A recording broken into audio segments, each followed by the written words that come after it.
Bonjour à tous. Aujourd'hui, nous sommes le jeudi 28 août 2025 et notre ami Andrei Martianov est de retour parmi nous. Bienvenue à nouveau, Andrei. Avec plaisir. Permettez-moi de commencer par ce qu'a tweeté Keith Kellogg. Il a dit « La nuit dernière, la Russie a lancé la deuxième plus grande attaque aérienne de la guerre avec 600 drones et 31 missiles. Les cibles, pas des soldats ni des armes, mais des zones résidentielles. » Que s'est-il passé, Andrei? Allez-y.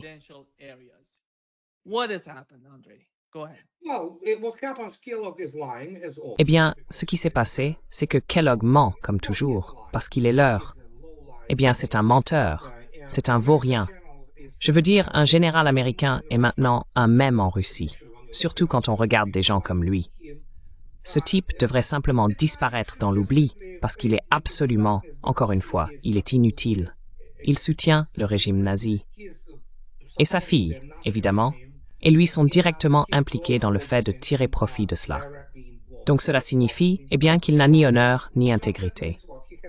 Donc tout ce qu'il dit est inutile, c'est des ordures. Je veux dire, c'est à peu près tout, pratiquement tout, ce qui sort de la Maison-Blanche ne vaut rien. Les Russes continuent simplement de tuer les restes des forces armées ukrainiennes et de détruire toute base militaro-industrielle qui reste encore à l'Ukraine.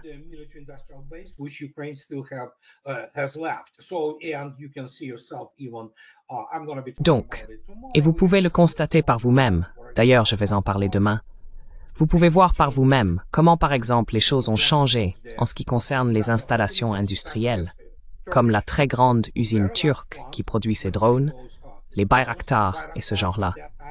Elle a été complètement détruite aujourd'hui. Et oui, cela va continuer. Quant à ces mensonges de Kellogg, je veux dire c'est lui-même un criminel. Donc, chaque fois qu'il parle de zones résidentielles, il ment tout simplement. Ça doit être de famille, apparemment. Alors, que puis-je dire? On ne peut rien croire de la part de ces gens dont Trump s'est entouré. Et oui, ils ne font que de la communication. Mais oui, la Russie va continuer ce qu'elle fait. Il n'y a jamais eu de doute là-dessus. Donc Kellogg, il devrait juste prendre sa retraite, vous savez.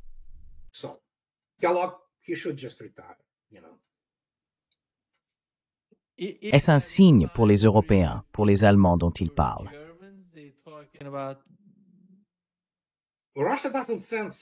La Russie n'envoie pas de signaux. La Russie agit, pour ainsi dire. Donc oui, je veux dire, s'ils veulent considérer cela comme un signe, la Russie n'a vraiment plus aucun respect pour l'Europe et ne veut plus traiter avec elle, en gros, sur aucune base sérieuse. Que puis-je dire? Ils peuvent y voir un signe s'ils le souhaitent. Vous savez, oui, la Russie a des capacités militaires. Et encore une fois, c'est toujours une opération militaire spéciale. Si c'était une guerre, je veux dire, vous ne voulez pas faire une guerre, Manix, par les Russes.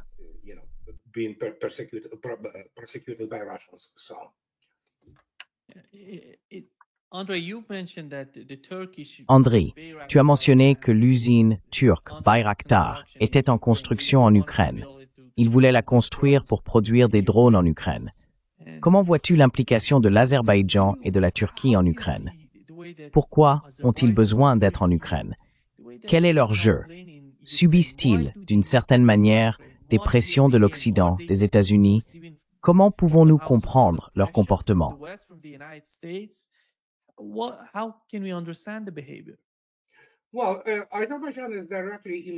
Eh bien, l'Azerbaïdjan est directement impliqué dans la vente de pétrole à l'Ukraine, à la fois à l'Ukraine, où il est raffiné. L'Ukraine possède par exemple une raffinerie ou quelque chose du genre, vous voyez? Et évidemment, l'Azerbaïdjan entretient des liens avec Israël, des liens très importants. Si l'on considère que les champs pétrolifères en Azerbaïdjan s'épuisent, la production azerbaïdjanaise a chuté de façon assez spectaculaire, surtout ces dernières années. C'est la seule ressource qu'ils possèdent encore. L'autre atout qu'ils avaient, c'était bien sûr leur diaspora en Russie, qui a été complètement démantelée, en particulier leur groupe du crime organisé, qui contrôlait autrefois de nombreux marchés de gros agricoles et ce genre de choses.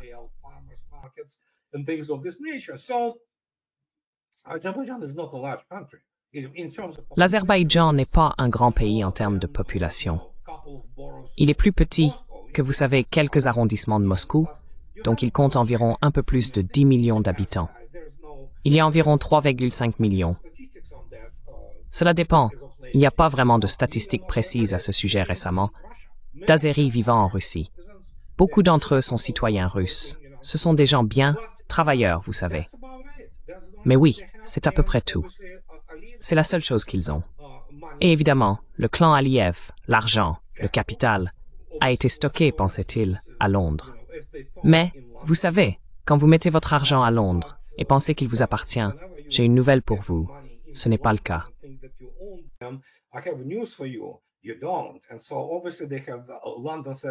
Et donc, évidemment, Londres dit, oui, nous pouvons prendre de l'argent de votre part, et vous faites ce que nous disons. Et oui, c'est essentiellement ce qu'il faisait. Il a décidé de rompre les relations avec le seul pays qui peut réellement garantir la survie de l'Azerbaïdjan en tant que pays indépendant, de façon réaliste. Et puis bien sûr au sud, il y a l'Iran. Et n'oubliez pas ce qui s'est passé avec l'hélicoptère du président.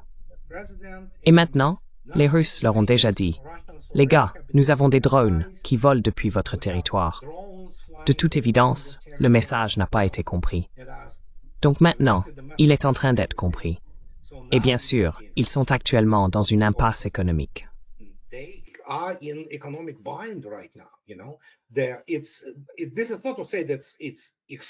Cela ne veut pas dire que c'est exclusivement le raffinage et l'extraction de pétrole, mais on s'en rapproche beaucoup. C'est pour ainsi dire l'article principal, le facteur principal de leur budget. Que puis-je dire? Les choses vont empirer pour eux. Encore une fois, l'Iran a aussi sa propre vision des relations entre l'Azerbaïdjan et l'Arménie. Mais là encore, quand on regarde la Transcaucasie, c'est mon Dieu vraiment un bourbier, laissez-moi vous dire.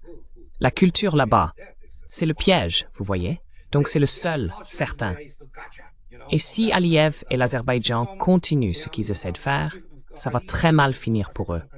C'est déjà mauvais pour eux. Ça va devenir très très mauvais.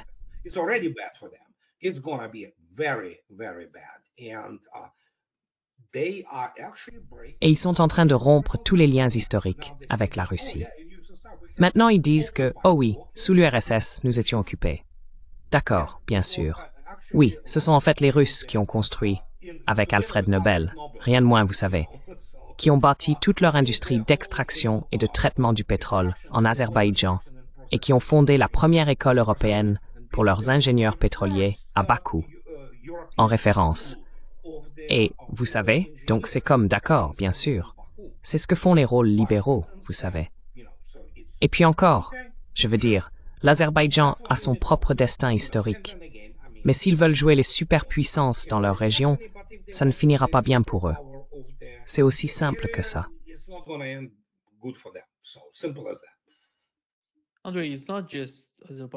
Andriy, il ne s'agit pas seulement de l'Azerbaïdjan. Je dirais aussi l'Arménie. Je ne sais pas si tu as entendu dire que les Britanniques forment un partenariat stratégique avec l'Arménie. Qu'est-ce que c'est que ça? Comment peux-tu imaginer les Britanniques, le Royaume-Uni et l'Arménie? Cela n'a rien à voir avec le Royaume-Uni.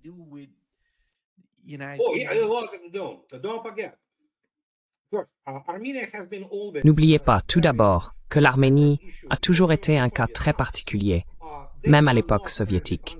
Ce n'est pas un pays ami de la Russie. C'est aussi simple que cela. De plus, l'idée centrale, l'idée nationale de l'Arménie proprement dite, c'est la diaspora. Ils sont très fiers de leur diaspora en France, aux États-Unis, vous savez.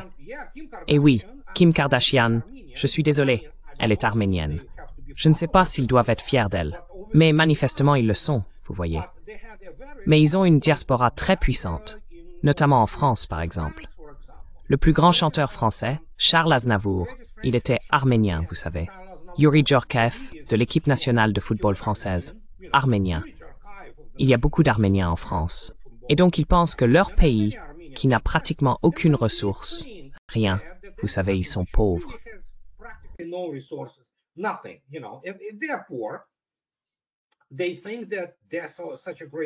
Ils pensent qu'ils sont un peuple exceptionnel.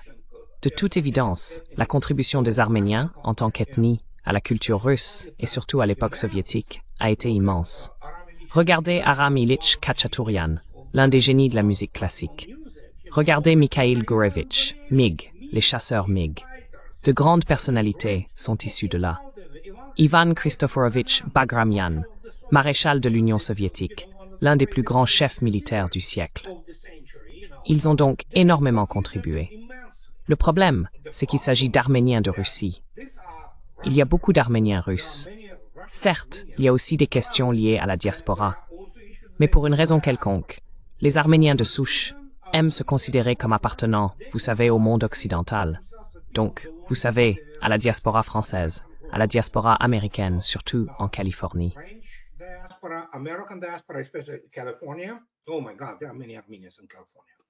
Oh mon Dieu, il y a beaucoup d'Arméniens en Californie. Et donc ils pensent que, d'une manière ou d'une autre, cette diaspora va les aider. Ils ne comprennent pas qu'ils ne sont rien. C'est un petit pays, sans ressources, rien. La seule chose stratégique chez eux, c'est leur emplacement. Voilà, c'est à peu près tout. Et même cela est maintenant en train d'être, vous savez. Donc l'Iran entretient, évidemment, de très bonnes relations avec l'Arménie. Mais il ne permettra pas non plus que le corridor de Zangezur disparaisse. Même si, à en juger par la dynamique actuelle, l'Arménie elle-même pourrait disparaître. Vous savez, Pachinian et ces gens-là, ils voulaient Pachinian. Ils ont voté pour lui. Ce n'est pas comme si quelqu'un, la plus grande ambassade américaine au monde, de loin, n'est pas à Moscou ni à Pékin.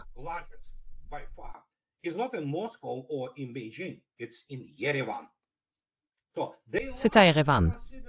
Ils aiment donc être considérés, vous savez, comme les fils favoris de l'Amérique et de la France, et tout cela. Et en tant que tels, ils disparaîtront, évidemment. Mais ils ne le comprennent pas. Ils ne veulent pas se rappeler que c'est l'armée russe qui les a sauvés d'une annihilation totale. Le premier véritable holocauste, non pas juif, mais arménien, perpétré par les Turcs. Et les Russes les ont sauvés, tout comme ils ont sauvé de nombreux juifs pendant la Seconde Guerre mondiale. Mais qui s'en souvient aujourd'hui, n'est-ce pas? Tout tourne autour de qui nous voulons fréquenter. Alors qu'ils soient avec qui ils veulent, et ils disparaîtront.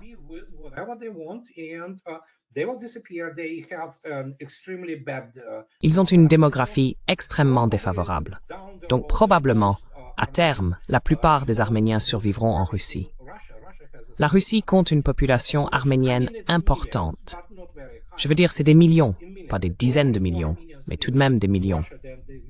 Il y a probablement plus d'Arméniens qui vivent en Russie qu'en Arménie même. Alors, dans ce cas, que puis-je dire? Qu'ils se débrouillent entre eux. Les Russes s'en fichent. Ils ont une base militaire à Gyumri, ce que, de toute évidence, les Arméniens n'aiment pas. Donc, que puis-je dire? Ils ont voté pour ça. C'est comme les gens qui, dans les commentaires de toutes mes vidéos, disent « Oh, nous ne voulions pas ça. Je n'ai pas voté pour Macron. »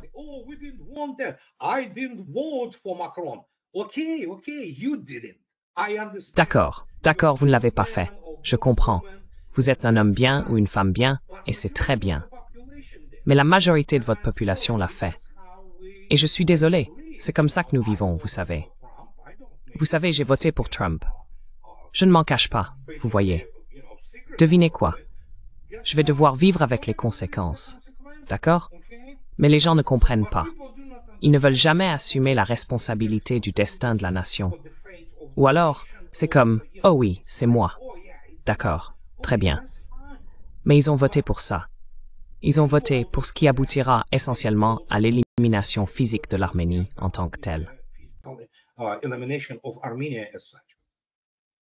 Vous savez ce qui est étonnant à propos de l'Iran et de la Russie, Andrei, comme vous l'avez mentionné, il y a des Arméniens en Iran. Ils ne sont pas reconnus comme des Arméniens d'Arménie, ce sont des Arméniens persans.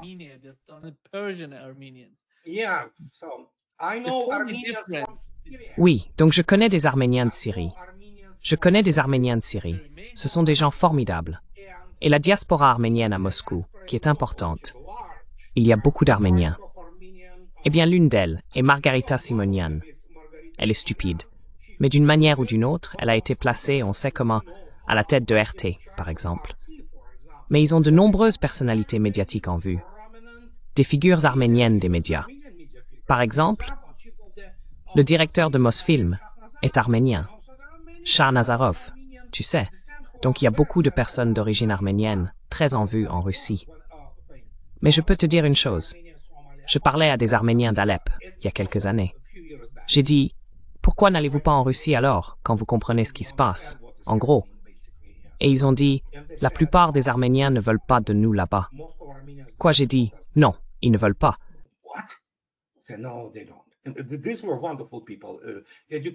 Et c'était des gens formidables, éduqués, vraiment, vous savez, tout simplement des personnes magnifiques. Donc, et j'en ai parlé, je me disais, vraiment, bon sang, on apprend tous les jours. Et n'oubliez pas, j'ai des Arméniens par alliance dans ma famille. Vous savez, même mon nom, Martianov. Beaucoup de gens pensaient que j'étais arménien pour une raison ou une autre, parce que si on enlève le ov, ils disaient « Ah, Martian ». Donc, « Oh, tu es arménien ».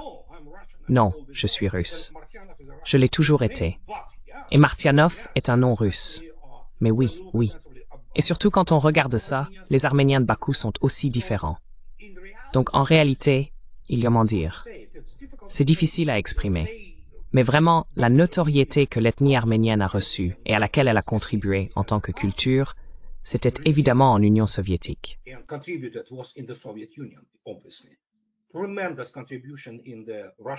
Une contribution immense à la culture, à la technologie, à la science, russe et soviétique, et à ce genre de choses. Pour le reste, oui, Charles Aznavour, formidable. Nous aimons tous Charles Aznavour. Personne ne le conteste. Mais a-t-il jamais été au même niveau que, vous savez, Mikoyan ou Khachaturian?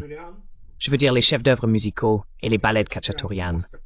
Et vous voyez, donc, quand on regarde ça, on se dit, d'accord, oui, probablement beaucoup d'entre eux migreront en Russie.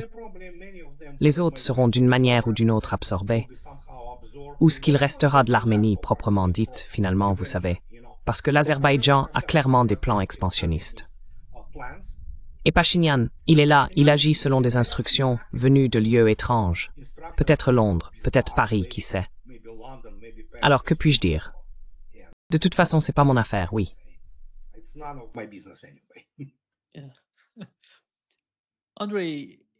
André, penses-tu qu'en ce moment, en Russie, dans l'esprit de l'administration au pouvoir, quelle part de ce qui se passe en Ukraine va se produire si l'on suppose qu'au final, ils parviennent à obtenir quelque chose pour mettre fin au conflit selon les conditions souhaitées par la Russie? Comment cela va-t-il se passer?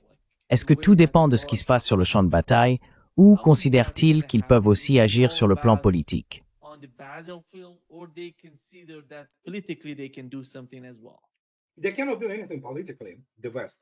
Ils ne peuvent rien faire politiquement en Occident. Tout se joue sur le champ de bataille. Et encore une fois, les Russes sont très clairs quant à leurs exigences. Maintenant, Trump, évidemment fidèle à lui-même, cet homme qui ne sait pas ce qu'il veut, ni comment il le veut, sort de nulle part, pardonnez-moi l'expression, cette idée que, oh non, peu importe si Poutine doit rencontrer Zelensky, vous savez, qu'importe s'il n'est pas légitime. Vraiment? Quelqu'un doit expliquer à Trump comment fonctionnent les relations internationales. Il est absolument, je veux dire, ignorant. Il est ignorant sur à peu près toutes les questions liées à la géopolitique et aux relations internationales. Mais les Russes continueront à faire pression jusqu'à ce que l'Ukraine change politiquement. Au final, le régime politique de Zelensky sera anéanti. Peu importe qui veut quoi et comment.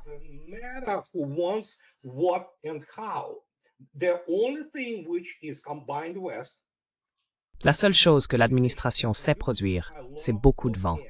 Il existe cependant, pour ainsi dire, une voie parallèle où Russes et Américains discutent de questions liées à l'économie et à ce genre de choses, ce qui continuera probablement.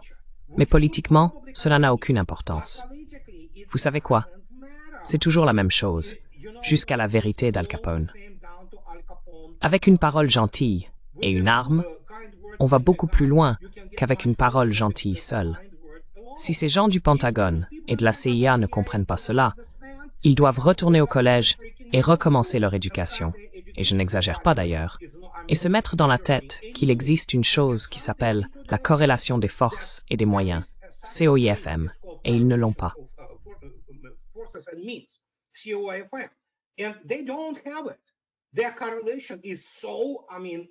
Leur corrélation est telle, je veux dire en faveur de la Russie, que peu importe ce qu'ils font, peu importe comment ils le font, sauf bien sûr s'ils veulent aller jusqu'à l'escalade nucléaire, mais là encore, ils mourront.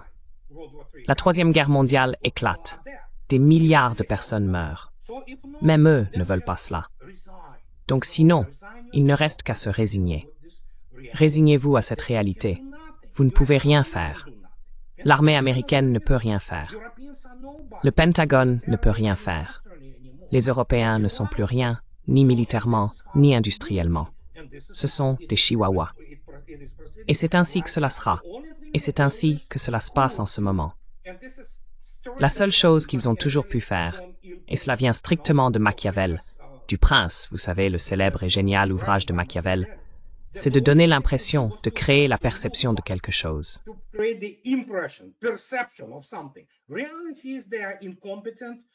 Réalité, ils sont incompétents, ils sont lâches. Beaucoup d'entre eux, surtout les Européens, des lâches, vous savez, leurs élites politiques. Et Trump est aussi lâche en réalité. Ils peuvent continuer à produire toutes ces déclarations gratuites, mais plus ils en produisent, moins elles auront d'effet sur le public. Et ils ne peuvent pas changer cela. Donc ils peuvent essayer. Ils ont essayé de nombreuses fois. Mais nous savons maintenant que, vous savez, 1,8 million de morts du côté ukrainien, 2 fois plus complètement atteints de stress post-traumatique, effondrement mental complet d'une nation. Et l'Ukraine cessera probablement d'exister telle que nous la connaissions. Ce n'est déjà plus ce que c'était. Donc si c'est là leur réussite, eh bien je peux les féliciter. Ce n'est qu'aux États-Unis et en Occident réunis qu'ils disent que la défaite militaire est une victoire. C'est la seule chose qu'ils savent faire.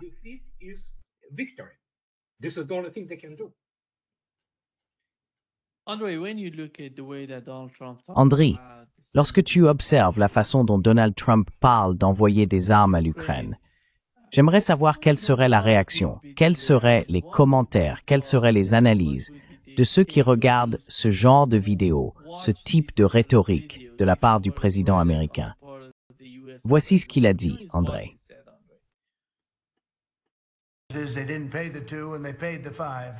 Ils n'ont pas payé les 2 et ils ont payé les 5. Et comme vous le savez, nous vendons une quantité énorme d'équipements à l'OTAN. Nous ne dépensons pas d'argent, nous en gagnons. Mais je ne veux pas parler de gagner de l'argent. Je veux parler du fait que nous ne sommes plus impliqués dans le financement de l'Ukraine, mais que nous essayons d'arrêter la guerre ou les tueries en Ukraine. Donc nous vendons des missiles et du matériel militaire, des millions et finalement des milliards de dollars aux membres de l'OTAN avec qui j'ai de très bonnes relations et une grande amitié. Mais c'était un voyage incroyable. Donc ils financent toute la guerre, nous ne finançons rien. Je pense que c'est un point important à souligner, car beaucoup de gens ne comprennent pas cela.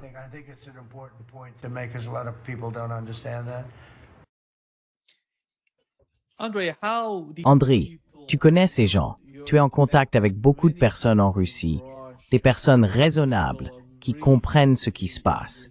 Que ressentent-ils lorsqu'ils voient Donald Trump parler de cette manière?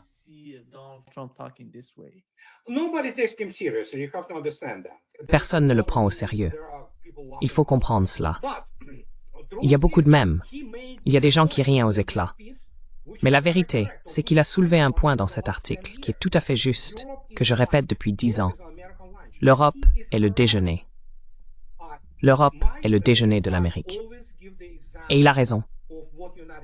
Je donne toujours l'exemple de ce que les États-Unis font à l'Europe, à savoir que l'Europe sera encore plus désindustrialisée et ne sera essentiellement plus qu'un réceptacle pour les armes américaines, quand l'Amérique pourra les produire, ce qui est une toute autre histoire.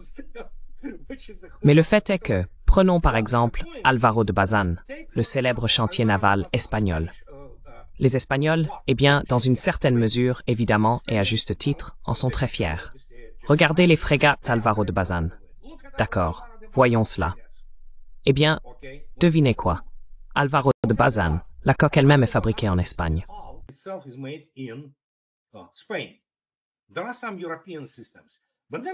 Il existe certains systèmes européens. Mais ensuite, on commence à regarder ce qu'est l'Álvaro de Bazán. D'accord. Il est équipé du système de combat Aegis avec le radar SPY-1D, Raytheon. D'accord? Il possède le système de lancement vertical MK-41, États-Unis. Il a des turbines de General Electric, États-Unis. Pratiquement toute l'électronique, y compris son sonar, provient des États-Unis. Alors, qu'est-ce qu'il y a de vraiment espagnol là-dedans? Rien, à l'exception principalement de la coque. Tout ce qu'ils ont là-bas est essentiellement produit par les États-Unis. Et mis à part le fait que les États-Unis eux-mêmes ne peuvent pas rivaliser avec la Russie, ce n'est même pas comparable. Dans la production de la quantité appropriée, disons, de munitions de haute précision et d'armes intelligentes, les États-Unis ne jouent même pas dans la même catégorie que la Russie.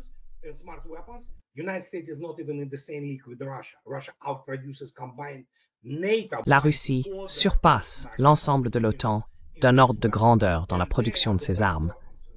Et ce sont les meilleures armes du monde. Donc, quand on regarde cela, Trump a raison dans ce cas.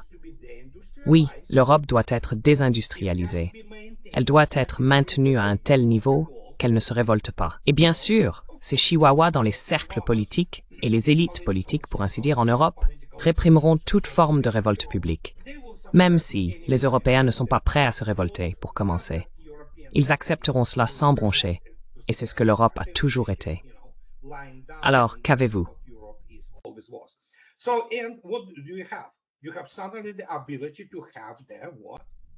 Vous avez soudainement la possibilité de vendre vos armes américaines à l'Europe de plus en plus.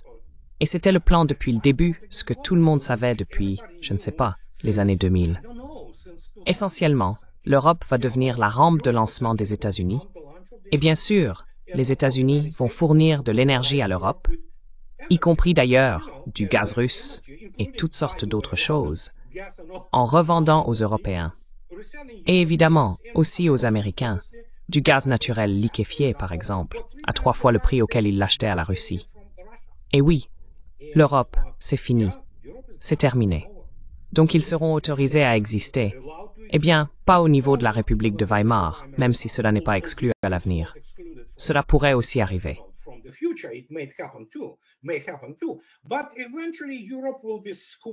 Mais à terme, l'Europe sera pressurée pour chaque dollar ou euro qu'elle possède, jusqu'à ce qu'elle soit complètement ruinée. Et alors, les États-Unis devront soit se désintégrer, soit changer de cap.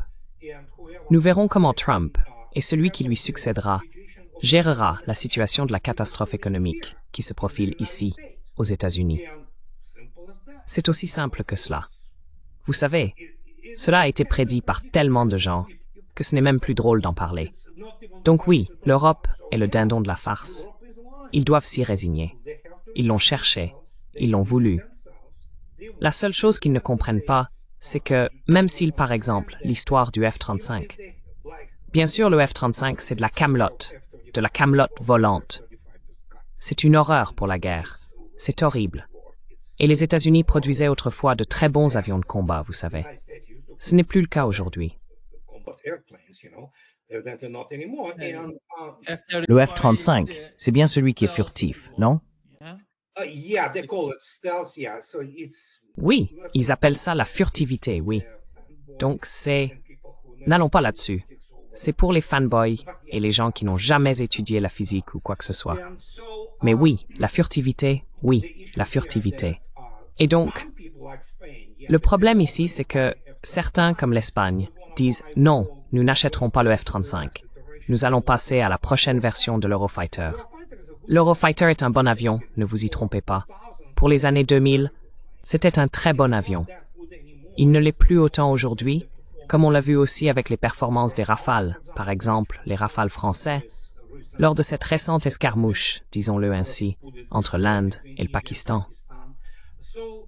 Ce sont donc tous des systèmes d'armes qui approchent de l'obsolescence, surtout si on les replace dans le contexte des capacités militaires, industrielles et scientifiques européennes, qui sont extrêmement limitées.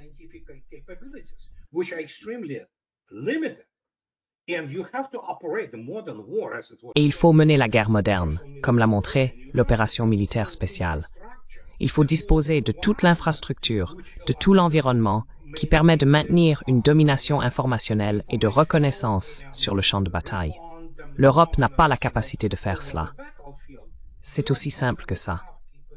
Et maintenant, quand ils payent 3 fois le prix, ce qui va probablement encore augmenter, pouvez-vous imaginer la production de la prochaine génération de chars Léopard par les Allemands? Ils vaudront leur pesant d'or. Voilà, c'est aussi simple que ça. Les coûts, on ne peut pas tromper la vraie économie. On peut tricher à Wall Street. Cela signifie des systèmes de Ponzi. On peut escroquer les gens. C'est ce qu'ils font là-bas. Vous savez, c'est en général autour de cela que les économies américaines et européennes se sont construites. Escroquer les gens sur le plan financier, jusqu'à ce que l'on comprenne ce qui se passe.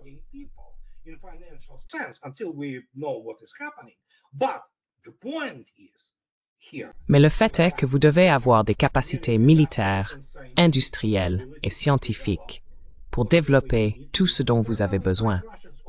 Par exemple, pour combattre les Russes ou vous défendre contre eux. La plupart des gens là-bas ne savent probablement même pas. Qui sait? D'ailleurs, ils sont tellement stupides. Peut-être qu'ils croient vraiment que les Russes, qui n'ont jamais vu ce qu'est une toilette ou un micro-ondes. Les Russes sont des gens arriérés. Vous savez, qu'ils vont dans des cabanes au fond du jardin et s'essuient avec n'importe quoi, des pierres ou autres. Et l'électricité, c'est, vous savez, 4 heures par jour. Donc ils pensent vraiment que les Russes sont assis, regardant l'Europe et admirant leur niveau de vie. Donc pour l'imbécile moyen des médias européens et américains, leur dire qu'en réalité, les Russes vivent mieux que les Européens. Pour qu'ils comprennent cela, ils n'en sont pas capables. Ils ne peuvent pas le concevoir, ce qui est le résultat d'une dégénérescence intellectuelle complète qui a frappé l'Occident, y compris les États-Unis, ces 35 dernières années. C'est aussi simple que ça. Et aujourd'hui, on a cette bande de clones qui dirige les choses. Mais l'Amérique est un clone encore plus grand dans ce cas, d'accord? Et avec la batte de baseball. Donc elle s'est déjà assurée que cette bande de clones à côté d'elle reste à la traîne et fasse ce que les États-Unis leur disent de faire. Et c'est ce qui se passe. Écoutez, qu'ils crèvent, que voulez-vous que je dise?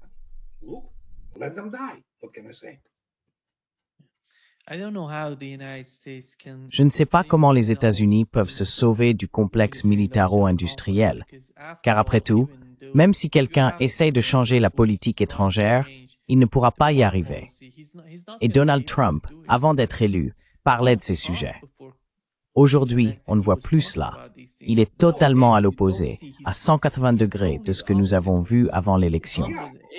Et voici ce qu'a dit Lutnick. Je pense qu'il est essentiel de comprendre ce qui se passe aux États-Unis en matière de politique étrangère et qui se cache derrière tout cela.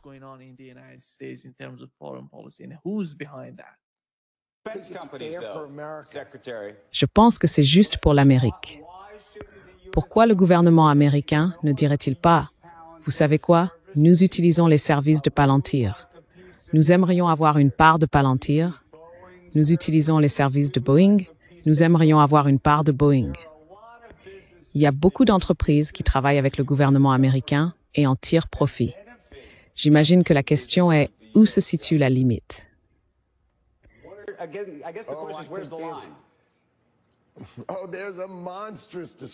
Oh, il y a un débat énorme sur la défense. Je veux dire, Lockheed Martin tire 87% de ses revenus du gouvernement américain. Ils sont pratiquement un bras du gouvernement des États-Unis. Ils fabriquent des munitions sophistiquées, des choses incroyables, capables d'abattre un missile en vol lorsqu'il se dirige vers vous. Mais quelle est l'économie de tout cela? Je vais laisser cette question à mon secrétaire à la Défense et au département de la Défense. Ces gars-là s'en occupent et ils y réfléchissent. Oh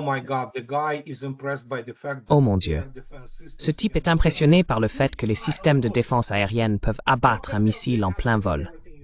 Eh bien, cela vous dit en réalité tout ce que vous devez savoir. C'est du pur Machiavel, version cerveau malade. Classique. À un certain point, l'incompétence et la corruption atteignent un tel niveau qu'elles se propagent vers le bas. Ce n'est pas un simple ruissellement, c'est carrément un flot. Ça déborde, c'est partout. Oui, on perd des gens qui... Ce n'est pas seulement le complexe militaro-industriel. Évidemment, la seule chose vraiment pertinente qu'il a dite, c'est que Lockheed, en gros, oui, toutes ces entreprises du complexe militaro-industriel dépendent des contrats gouvernementaux. C'est pareil en Russie. Le problème, c'est que les contrats en eux-mêmes ne vous donnent pas réellement le contrôle des entreprises.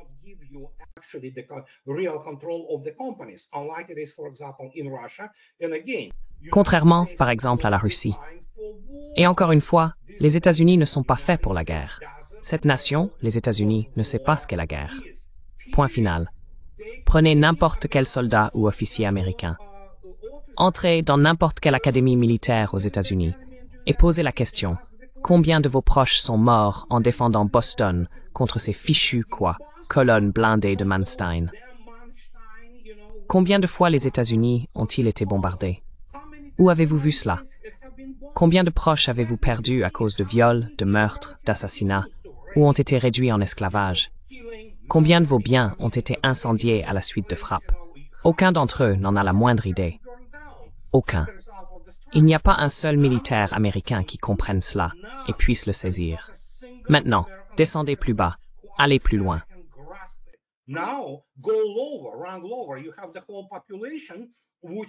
Vous avez l'ensemble de la population qui a été élevée, pour citer le général Latif, tout ce que la classe politique aux États-Unis, y compris les PDG de tous ces Lockheed et Boeing et compagnie, sait de la guerre. Ils l'ont appris par le divertissement. Ils ne connaissent la guerre que par Hollywood. Nous assistons à l'imbécilisation complète de la société. Ajoutez à cela la corruption du complexe militaro-industriel, car les États-Unis produisent des armes de mauvaise qualité qui ne fonctionnent pas. Tout est une question de profit. Elles ne sont pas conçues pour mener une vraie guerre. Point final.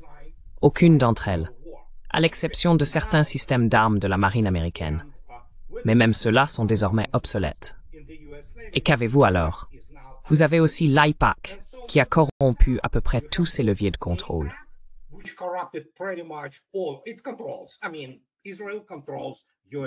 Je veux dire, Israël contrôle le gouvernement américain. Point final. Israël contrôle Trump. Israël contrôle son administration. Le Congrès américain est complètement contrôlé, à l'exception de personnes comme Marjorie Taylor Greene ou Massey et d'autres du même genre. Il est totalement dans la poche d'Israël. Alors qu'attendez-vous? Les États-Unis ont perdu leur souveraineté. La raison pour laquelle ils ont perdu leur souveraineté, c'est qu'ils n'ont jamais été confrontés à une véritable guerre. N'importe quel professeur d'histoire militaire dans n'importe quel, vous savez quoi, collège d'état-major au Liban, ils n'ont aucune idée de ce dont ils parlent. Aucun de ces généraux n'a jamais vécu quelque chose de semblable. Ils n'ont tout simplement aucun point de référence. Voilà le résultat.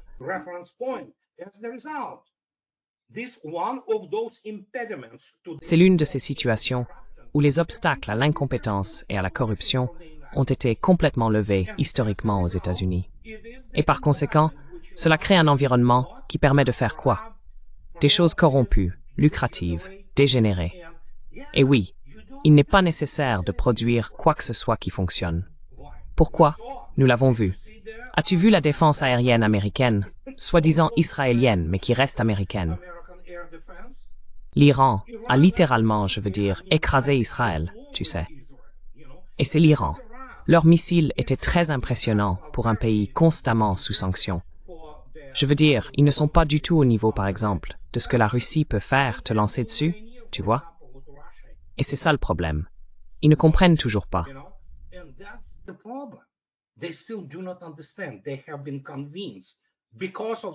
Ils ont été convaincus, en raison de leur faible niveau culturel et éducatif, qu'ils sont tellement supérieurs qu'ils se présentent devant des gens qui les considèrent comme des enfants.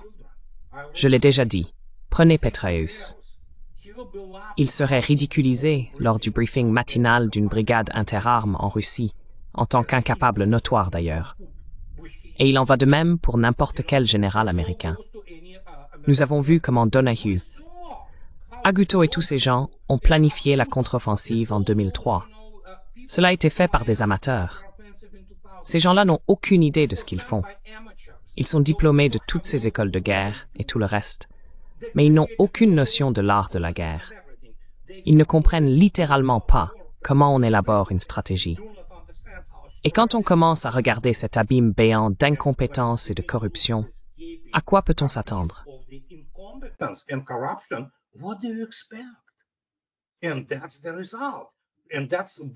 Et voilà le résultat. Et c'est ce que nous devons faire avec Trump. Tout tourne autour de la façon dont le public est manipulé. Parce que la seule chose qu'ils savent faire, c'est se faire élire et rester élus. Pour cela, ils mentiront, tricheront, voleront, vendront leur famille. Ils feront n'importe quoi. Et puis bien sûr, maintenant nous avons essentiellement la question du centre pédophile qui plane au-dessus de nos têtes. Et quand on y regarde de près, pratiquement, les États-Unis ont non seulement perdu leur souveraineté, mais ils deviennent en réalité un pays totalement ingouvernable. La seule raison pour laquelle tout tient encore en termes d'État et de gouvernance, c'est la plupart du temps au niveau local, parfois au niveau des États, parfois des comtés, parfois même simplement des villes et des villages.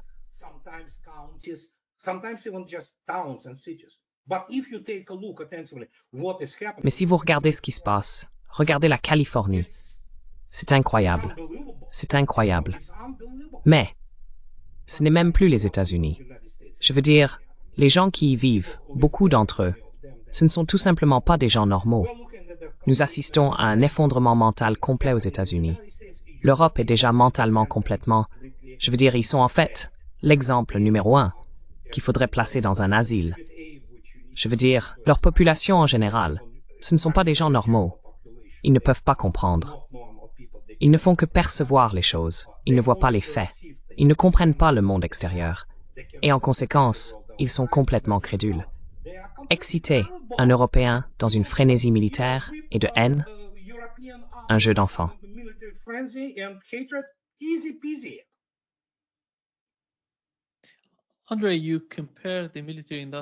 Andriy, tu compares le complexe militaro-industriel en Russie et aux États-Unis.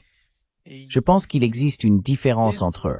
Les différences sont, à mon avis, bien plus marquées entre les deux parce qu'ils n'ont pas...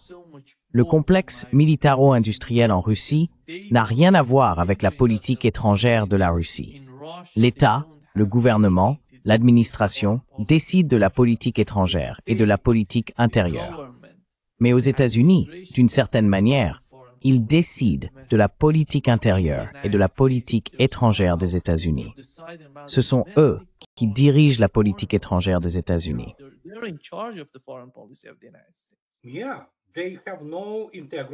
Oui, ils n'ont aucune intégrité. Ils n'ont pas de propriétaires, pas de personnes qui y travaillent.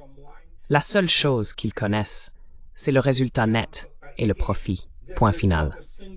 Et encore une fois, il n'y a pas un seul PDG d'une entreprise comme Lockheed ou Raytheon qui ait même une idée de ce qu'est la vraie guerre.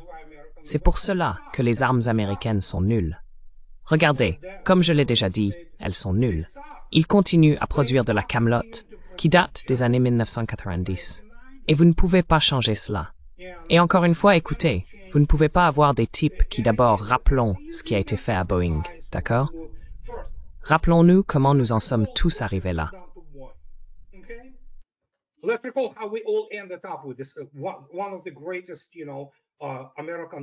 L'un des plus grands géants de l'aérospatial américain, et même mondiaux, légendaire pour ses avions commerciaux. J'adore le 747, le 408, et j'adore le 767, des avions formidables, magnifiquement conçus. Comment en est-on arrivé à tuer 385 personnes avec le 737 MAX? Vous vous souvenez de ce que disaient les employés de Boeing? Voilà. Il ne s'agit plus de produire un produit de qualité. En ce qui concerne les armes, aucun directeur des opérations de Lockheed, Raytheon ou Boeing n'a la moindre idée de ce qu'est la guerre.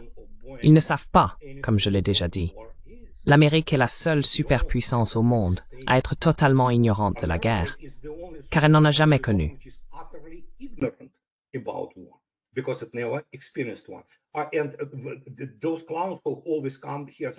Et ces clones viendront toujours ici pour dire « Oh, mais la guerre était une guerre civile. » Oui, la guerre de sécession s'appelait une guerre civile pour une raison, et c'était il y a, tu sais, plus de quoi, 160 ans?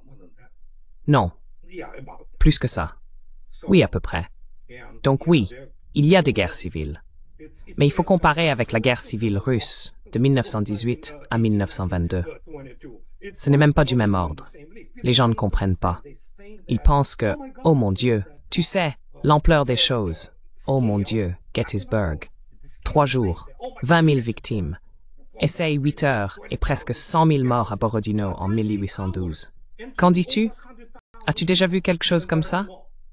Non.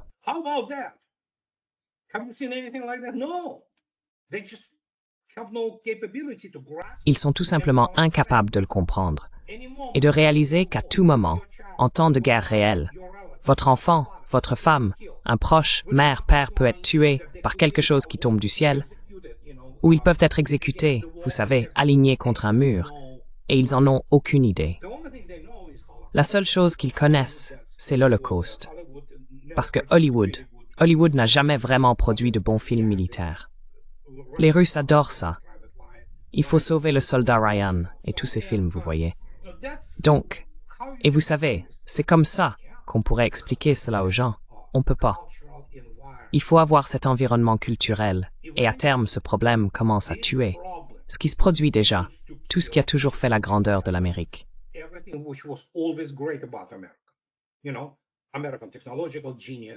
Vous savez, le génie technologique américain, l'esprit industriel, l'esprit d'entreprise, ce sont ces choses qui ont fait la grandeur de l'Amérique. Mais maintenant, vous avez cette bande d'abrutis de chez Raytheon et du Pentagone, et non, nous sommes grands parce que nous avons une grande armée. Non, ce n'est pas vrai. Vous n'avez pas gagné une guerre depuis 1950, vous savez? Alors, on a vu ce qui est arrivé à la marine américaine, ce que les Houthis ont obligé la marine américaine à faire. Les Houthis, bon sang, des gens qui dépendent entièrement de technologies anciennes, d'accord? Mais on n'enseigne pas ça dans ces académies. On ne le fait pas.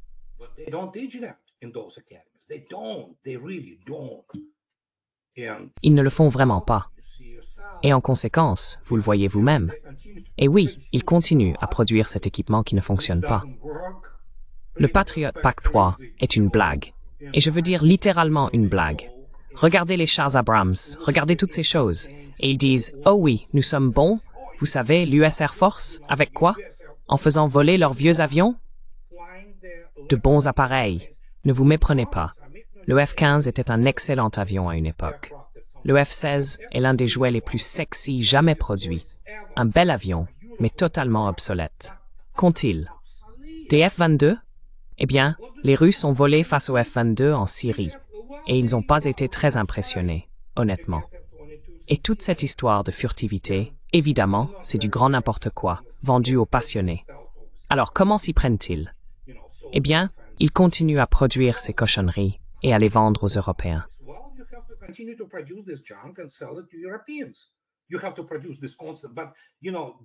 Il faut produire cela en permanence. Mais vous savez, c'est ce qui est fondamental, comment le dire, presque la signification archétypale de l'opération militaire spéciale. Avec ce qu'Israël a fait dans le génocide à Gaza, la carte de l'Holocauste a été rejetée. Point final. Ils ne peuvent plus maintenant invoquer l'Holocauste, car ils seront tournés en ridicule ou même méprisés pour ce qu'ils font aux Palestiniens. Il s'est passé la même chose ici. Toute cette mythologie, très soigneusement construite par les médias, ou une bande d'imbéciles qui ne savent que vendre ces impressions, a été complètement réduite à néant par l'opération militaire spéciale. Et qu'avons-nous? L'OTAN est un tigre de papier.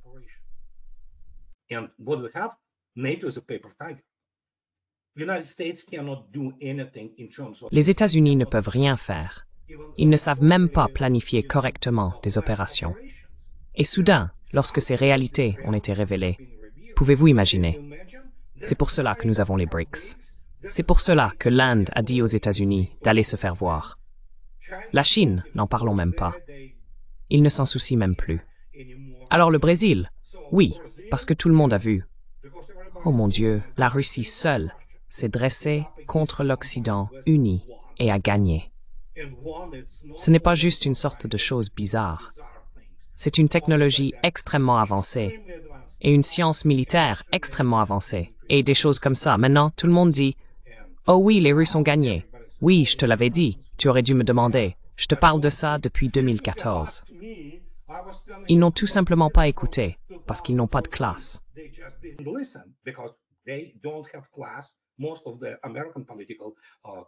La plupart de la classe politique américaine n'a aucune classe.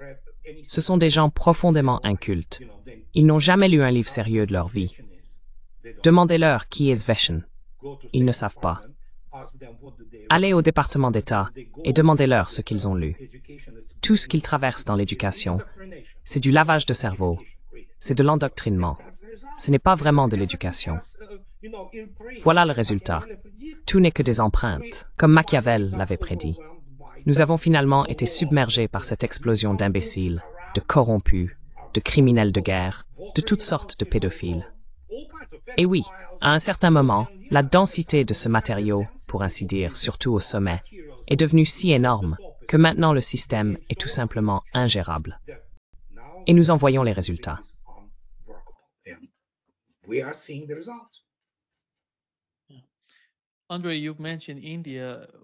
Andrea, vous avez mentionné l'Inde. Nous savons que l'administration Trump a imposé des droits de douane de 50% à l'Inde. Comme vous l'avez dit, il semble non seulement ignorer ce qui se passe, mais aussi envisager ces droits de douane. Nous savons que les exportations de pétrole russe vers l'Inde devraient augmenter de 10 à 20% en septembre.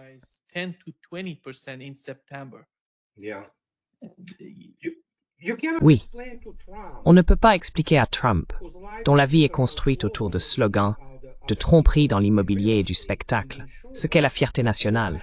Il ne comprend pas.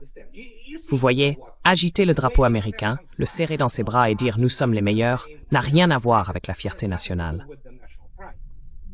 C'est en réalité une manifestation d'un complexe d'infériorité qui existe bel et bien. Donc, vous avez ce type qui n'est rien d'autre qu'un homme de spectacle et un escroc de l'immobilier new-yorkais, qui va dans une civilisation vieille de plusieurs milliers d'années et leur dit ce qu'ils peuvent ou ne peuvent pas faire. C'est comme, mec, oui, l'Inde a beaucoup de problèmes, d'accord? Nous savons quels sont ces problèmes.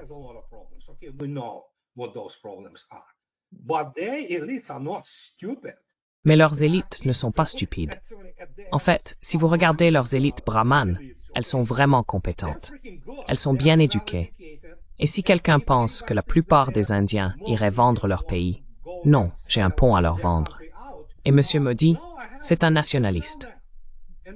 Donc, dire cela à un gars d'un pays de 1,5 milliard d'habitants, avec une économie en croissance, bien sûr, ils ont encore beaucoup de chemin à parcourir avant de devenir une véritable superpuissance. Mais il faut être complètement idiot pour faire ça. On ne fait tout simplement pas ça. Et donc c'est pareil. Mais encore une fois, la notion de classe n'existe pas dans la politique américaine. À Washington, D.C., ils ne savent même pas ce que c'est.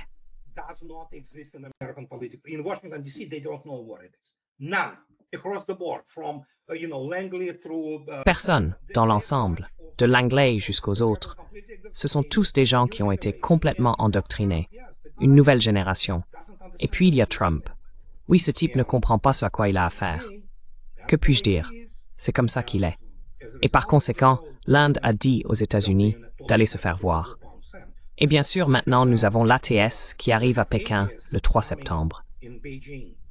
Et d'ailleurs, les Russes ont une présence totalement légitime là-bas, parce que, évidemment, c'est l'armée rouge qui a démoli l'armée du Kwantung.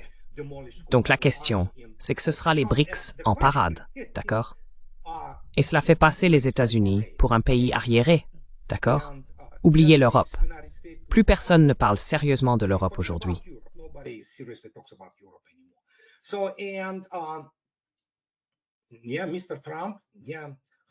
Oui, Monsieur Trump, bien sûr. Pourquoi ne pas organiser un autre défilé militaire à Washington, D.C., comme s'il n'avait pas déjà assez humilié l'armée américaine, tu vois? Et c'est ce qui se passe. C'est un monde complètement nouveau. Ce n'est pas une question de genre. Oui, et il n'y a rien de plus pathétique et dégoûtant, répugnant, tu sais, que les ordures humaines que sont les médias américains. Ce sont juste, enfin, des criminels, je veux dire, les médias de l'establishment, évidemment. Et oui, ils vont manipuler tout ce qu'ils peuvent, mais leur génération boomer, la génération la plus vile, la plus dégénérée des Américains, les baby boomers, doit quitter la scène très bientôt. et il y a une nouvelle génération de personnes qui arrivent. Et surtout, eh bien oui, les humains, c'est encore autre chose.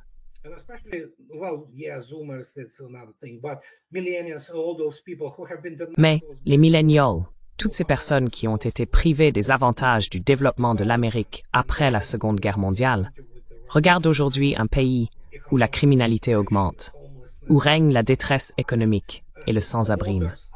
Je veux dire, les frontières sont complètement ouvertes, peu importe ce que Trump essaie de faire à ce sujet. Et encore une fois, il parle surtout. Il y a très peu de résultats concrets. Les États-Unis seront un pays différent dans 10 ans. Et qui sait quel genre d'homme politique et de nouvelle génération arrivera à la législature, au Congrès.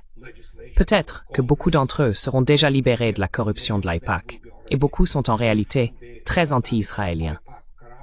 Donc, nous verrons bien, il est difficile de prévoir maintenant, mais l'Amérique est un pays assez complexe. Il n'y a aucun doute là-dessus.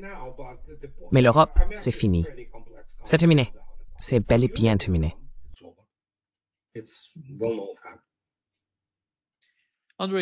André, voici ce qu'a déclaré Peter Navarro, le conseiller commercial de la Maison-Blanche, à propos de l'Inde. Des discussions avec l'Inde sont en cours en ce moment. Y a-t-il un potentiel pour qu'un accord modifie ce chiffre? Écoutez, c'est très simple. L'Inde pourrait obtenir une réduction de 25% dès demain si elle arrêtait d'acheter du pétrole russe et de contribuer à alimenter la machine de guerre. Est-ce qu'ils envoient ce signal? Non. Et voilà, c'est ça le problème. Je suis perplexe, d'accord? Parce que Modi est un grand dirigeant. Ce sont des gens, c'est une démocratie mature, avec des personnes intelligentes à sa tête. Et ils nous regardent droit dans les yeux au sujet des droits de douane et disent « Nous n'avons pas les droits de douane les plus élevés au monde », alors qu'en réalité, c'est le cas. Il n'y a aucun doute là-dessus si on regarde les chiffres. Et ensuite, ils disent « Oh, nous n'allons pas arrêter d'acheter du pétrole russe ». Qu'est-ce que ça signifie? On en a déjà parlé, mais cela vaut la peine d'en reparler à vos téléspectateurs.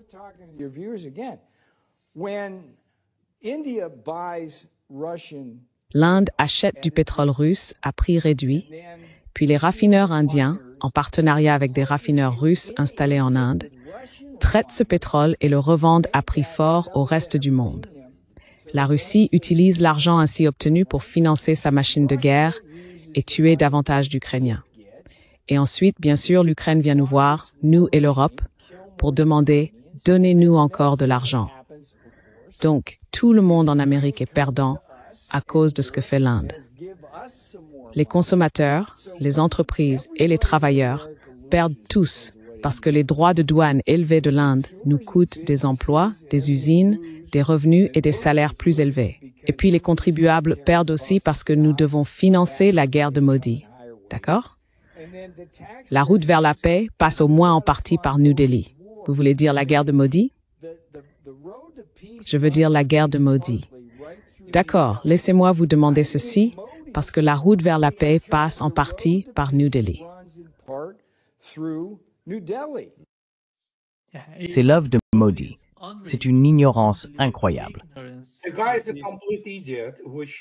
Ce type est un idiot complet.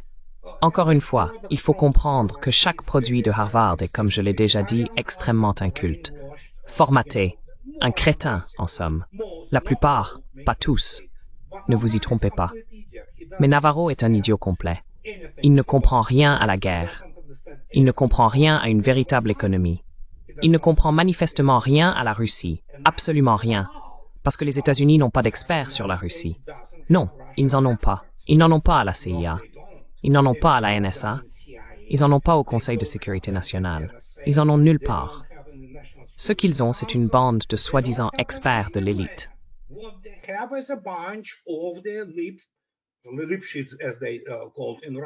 Lipschitz, comme on les appelle en Russie. Vous savez quoi? Les gens qui règlent leurs comptes avec la Russie disent à des idiots comme Navarro ce qu'ils veulent entendre. Et ils vivent dans leur univers parallèle, sans comprendre, par exemple, qu'en réalité, le pétrole et le gaz ne représentent que 17% du budget russe.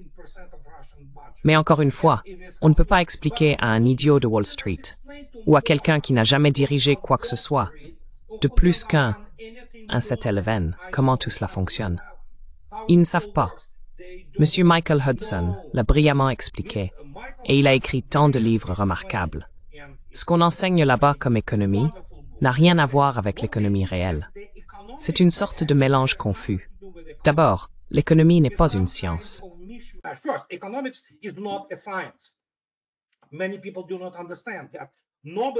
Beaucoup de gens ne comprennent pas que le prix Nobel d'économie n'est en réalité pas un prix Nobel. Il n'a rien à voir avec le comité Nobel. Ils ont inventé cette absurdité pour donner plus de récompenses à ces types de l'école de Chicago, ou peu importe. En réalité, c'est un prix nommé d'après Alfred Nobel, qui n'est même pas décerné par le comité Nobel. Mais ils vendent ce baratin à des ignorants qui disent « Oh, c'est le prix Nobel d'économie ». Non, ce n'est pas le cas. Il n'existe pas de prix Nobel d'économie. Mais le problème, c'est que vous avez ces crétins qui écrivent des théories abstraites, toutes blanches. Ils ne comprennent pas comment fonctionne réellement l'économie. Et surtout, ils ne comprennent pas ce qu'est la guerre.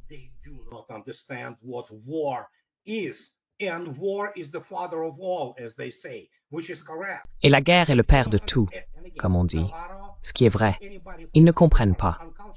Et encore une fois, Navarro a pris n'importe qui du département d'État, des incompétences en culture, voilà ce qu'ils sont. Les Russes se moquent de la diplomatie américaine. Les États-Unis n'ont pas de diplomate au sens classique du terme. Cette diplomatie en tant que métier est complètement morte, un instant. Donc, dans ce cas précis, que puis-je dire?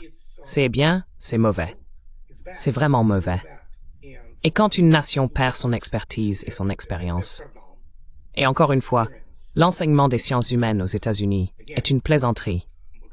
D'accord, ils ont leur diplôme bidon en rien du tout, et ils ne savent pas quoi faire.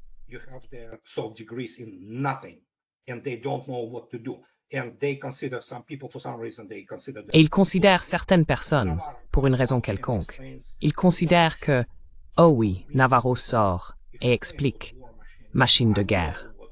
Il ne pourra pas expliquer ce qu'est une machine de guerre. Je sais ce qu'est une machine de guerre. J'en suis le produit. Mais lui, il ne comprendrait pas.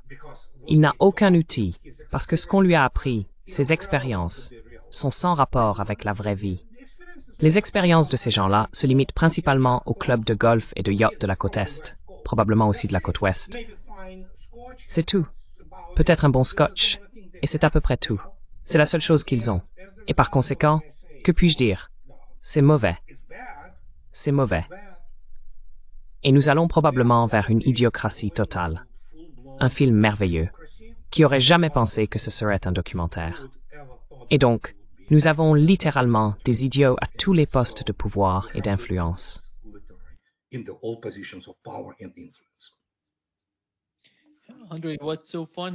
André, ce qui est tellement drôle avec le concept de ces gens, c'est qu'ils veulent que l'Inde sacrifie sa sécurité et son économie au nom d'une guerre par procuration en Ukraine, qui n'a rien à voir avec l'Inde.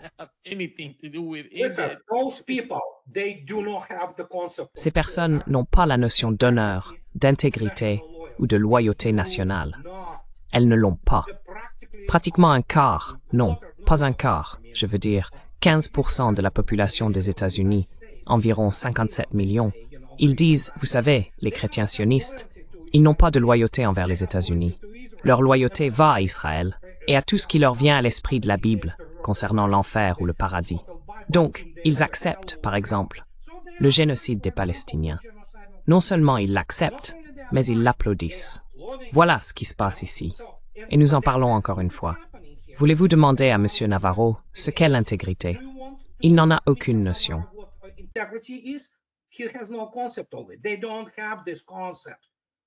Ils n'ont pas ce concept.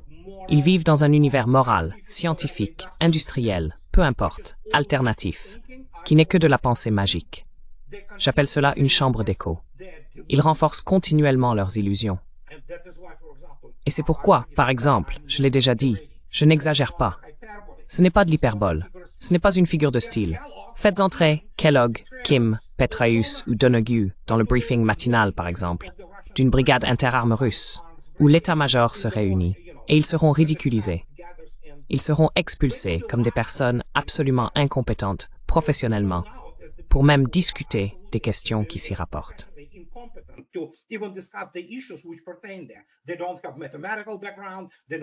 Ils n'ont pas de formation en mathématiques.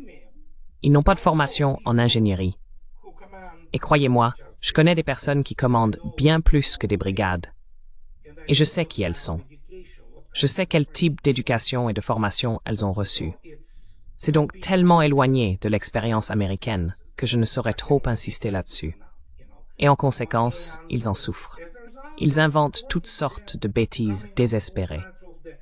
Et parler à l'Inde de cette façon, franchement, va t'instruire. Prends des cours de culture. Pas des cours bidons de sensibilité culturelle. Non, non, non, non, non. Va étudier l'histoire de l'Inde. Va étudier d'ailleurs leur histoire militaire. Ce sont en réalité des nations assez belliqueuses, tu sais, les Indiens.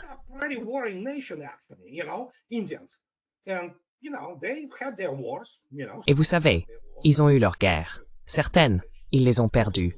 D'autres, ils ont littéralement anéanti les forces pakistanaises quand il le fallait. Alors oui, pourquoi ne va-t-il pas lire à ce sujet? Il ne le fera pas. Il a des conseillers qui sont des crétins de 25, 26 ans, sortis de Harvard et d'autres usines à diplôme de l'Ivy League, qui ne connaissent, pardonnez-moi, strictement rien à rien. Et c'est ainsi que la politique étrangère américaine se forme. Et comme je l'ai déjà dit, une ignorance massive, généralisée. Voilà la définition de la gouvernance américaine à cette époque, en 2025. C'est aussi simple que ça. Le pays a complètement dégénéré depuis lors.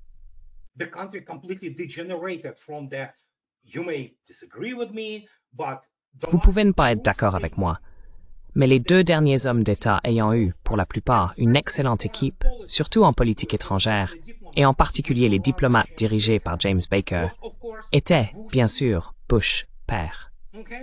D'accord, c'était lui qui. Et encore une fois, quand on regarde ces personnes, quel était leur point commun? Oh, je peux vous le dire. Ils ont tous traversé la Seconde Guerre mondiale, soit en tant qu'adultes, soit en tant que jeunes hommes. Et même s'ils n'ont pas combattu, bien que certains l'aient fait comme Bush père, ils étaient des vétérans. Ils comprenaient le prix et le coût de la paix.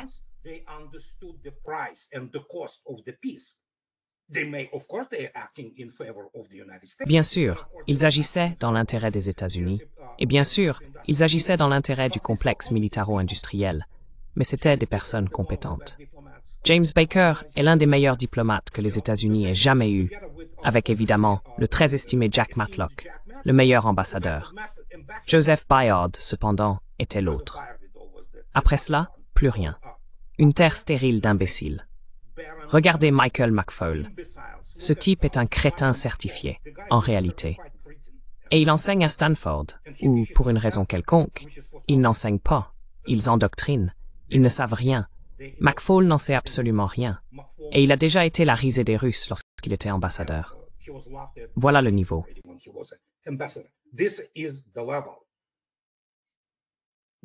Totalement idéologique. Totalement idéologique. Aucune compétence, aucune expertise en rien, y compris en matière de guerre. Et encore une fois, écoutez, je l'ai déjà dit, il y a environ 6 mois, j'ai dit, vous savez quoi, j'abandonne ma prétention à la solidarité corporative avec l'armée américaine. Bien sûr, j'étais l'armée des États-Unis, et surtout la marine. Ils ont une histoire qui mérite le respect et tout ça. Mais ce qu'ils ont aujourd'hui, c'est tout simplement pathétique. L'éducation militaire aux États-Unis, sans parler de l'Europe, est une plaisanterie. C'est une blague. Ils ne forment pas de vrais professionnels. Ils forment ces généralistes qui, vous savez, apprennent 2 ou 3 choses sur ce qu'il faut faire sur le terrain ou en mer.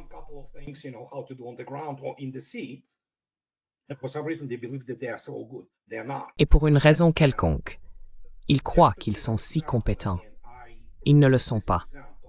Et pour vous donner un exemple, je répète encore cet exemple, qui sont les officiers de la défense aérienne dans les forces armées américaines. Ils n'ont pas d'officiers professionnels de la défense aérienne dans les forces américaines, parce qu'ils n'ont pas d'académie de service qui les forme. J'aime cela en Russie, par exemple. Vous allez à l'Académie de commandement militaire de la défense aérienne de Yaroslavl.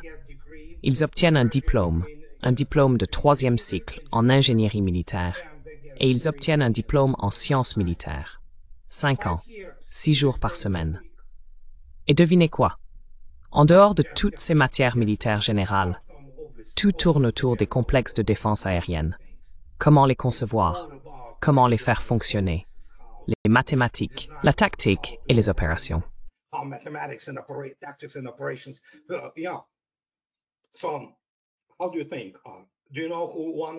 Alors, qu'en pensez-vous? Savez-vous qui est l'un d'entre eux? Quelqu'un de très célèbre dans le monde entier. Monsieur Konashenkov, le lieutenant-général Konashenkov. Qui est-il? Eh bien, il a en fait un master, et maintenant il a même un doctorat. Mais c'est un officier de la défense aérienne. Il est le porte-parole du ministère russe de la Défense. C'est lui qui fait les points de presse quotidiens.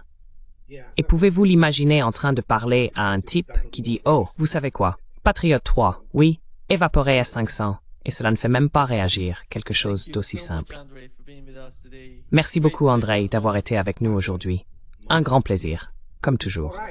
Avec plaisir, avec plaisir. Très bien, à bientôt. Au revoir.